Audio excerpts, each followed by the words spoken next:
السلام علیکم، میں ہوں شبیر توری واشنگٹن سے۔ آج کے ولاگ میں بات کروں گا پاکستان میں جاری دہشت گردی کے واقعات پر، اور اس کے علاوہ 3 عالمی خبریں ہیں جو بڑی خبریں ہیں، وہ آپ کے ساتھ شیئر کروں گا۔ شروع کروں گا پاکستان اور بھارت درمیان جو لائن آف کنٹرول پر صورتحال ہے، اس سے متعلق گزشتہ 11 روز سے لائن آف کنٹرول پر ہلکے اور بھاری ہتھیاروں کا استعمال کیا جا رہا ہے۔ رات کے وقت یہ فائرنگ کا سلسلہ شروع ہوتا ہے جو صبح تک جاری رہتا ہے۔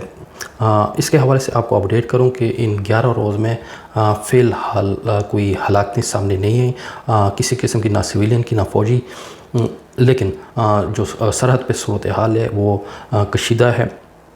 اور اس کے علاوہ بھارت نے ایک دعویٰ کیا کہ انہوں نے پاکستانی سیکورٹی اہلکار کو گرفتار کر لیا ہے، جو کہ وہ اس وقت بھارت کی حراست میں ہے۔ بی ایس ایف کی طرف سے بیان سامنے آئے، انہوں نے کہا ہے کہ 3 مئی کو راجستھان کے علاقے میں پاکستانی رینجر اہلکار ہے محمد عبداللہ، اس کو حراست میں لے لیا۔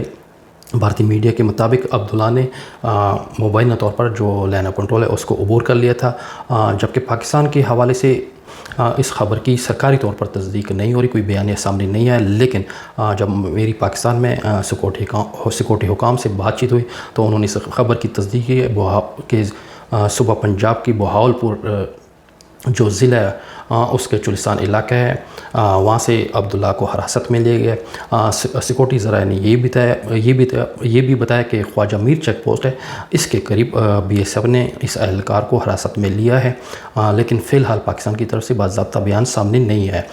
اس سے ایک ہفتہ قبل پاکستان نے بھی ایک بھارتی اہلکار جو بی ایس ایف سے تعلق رکھتا تھا اس کو حراست میں لیا ہوا ہے، جو اس وقت بھی پاکستان کی تحویل میں ہے۔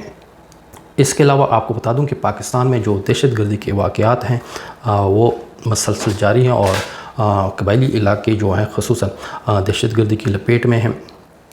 ٹانگ سے ایک خبر آ رہی، وہاں پہ علاقہ کوٹ مرتضیٰ، سیکورٹی فورسز اور دہشت گردوں کے درمیان میں فائرنگ کا تبادلہ ہوا ہے، جس میں پاکستان فوج کا ایک اہلکار ہے مجاہد، وہ اس حملے میں ہلاک ہوا ہے۔ مجاہد کا تعلق ضلع کوہاٹ سے بتایا جا رہا ہے، جبکہ شمالی وزستان میں بھی دہشت گردوں نے ایک پولیس کانسٹیبل محمد کامران کو اغوا کر لیا ہے۔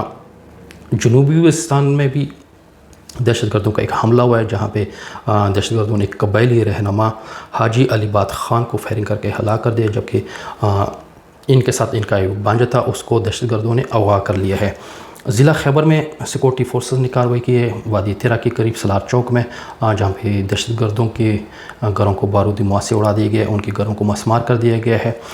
بنو میں بھی دہشت گردوں نے ایک پیٹرول کمپنی کی 2 گاڑیوں کو لوٹا ہے، اس میں راشن جا رہا تھا، اس راشن کو لوٹا گیا، جبکہ ڈرائیوروں کو رہا کر دیا گیا ہے۔ 4 سادہ میں پولیس اور سی ٹی ڈی نے کارروائی کی ہے، جہاں پہ شاہ ولی نامی دہشت گرد کو گرفتار کر لیا گیا ہے۔ شاہ ولی سے دستی بم، پستول اور بارودی مواد برآمد کرنے کا دعویٰ کیا گیا ہے، جبکہ ڈیرہ اسماعیل خان میں بھی ایک دہشت گردی کا واقعہ رونما ہوا ہے، جہاں پہ دریائے سندھ غفورہ والا بند کے قریب ایک مچھیرا تھا جو مچھلیاں پکڑنے گیا تھا۔ جب اس نے دریائے سندھ میں جال پھینکا تو وہاں پہ ایک دھماکہ ہوا، جس کے جو مچھیرا تھا وہ موقع پر ہلاک ہو گیا۔ بلوچستان کی بات کریں تو بلوچستان میں بھی دہشت گردی کے جو واقعات ہیں وہ بڑھ رہے ہیں۔ نوشکی میں بلوچ اکثریت پسندوں نے ایک تعمیراتی کمپنی کے 4 مزدوروں کو اغوا کر لیا ہے، اور شدت پسندوں نے جو وہاں پہ علیحدگی پسند ہیں انہوں نے تعمیراتی جو مشینری ہے اس کو بھی نقصان پہنچایا، اس پر بھی فائرنگ کی ہے، جبکہ کچھ مشینری کو نظر آتش کیا گیا ہے۔ کوئٹہ کے سریاب روڈ پر نامعلوم حملہ واروں کی فائرنگ سے سی ٹی ڈی کا اہلکار امجد ہلاک ہو گئے۔ یہ تھی پاکستان کے حوالے سے کچھ اہم خبریں۔ اس کے علاوہ ایک بڑی خبر آ رہی ہے یمن سے، جہاں پہ ایران نواز حوثی باغیوں نے اسرائیل کے ہوائی اڈے پر ایک بیلسٹک میزائل فائر کیا ہے، وہاں پہ حملہ کیا۔ اس حملے میں جو اسرائیل کی محکمہ صحت اس بات کی تصدیق کر کے اس حملے میں 8 افراد زخمی ہوئے ہیں۔ حوثیوں کی طرف سے جو بیان سامنے انہوں نے کہا کہ یہ بیلسٹک میزائل حملہ فلسطینی عوام اور غزہ کے مجاہدین کی حمایت میں کیا گیا۔ حوثیوں کے مطابق میزائل نے کامیابی کے ساتھ اپنے اہداف کو نشانہ بنایا۔ اس حملے میں 8 افراد زخمی ہوئے ہیں، جو اسرائیل اس کی تصدیق کر رہا ہے۔ اس کے علاوہ اسرائیل فوج نے پہلی بار اس بات کی تصدیق کی کہ شام میں جو اسرائیلی فوج ہے وہاں پہ تعینات ہے،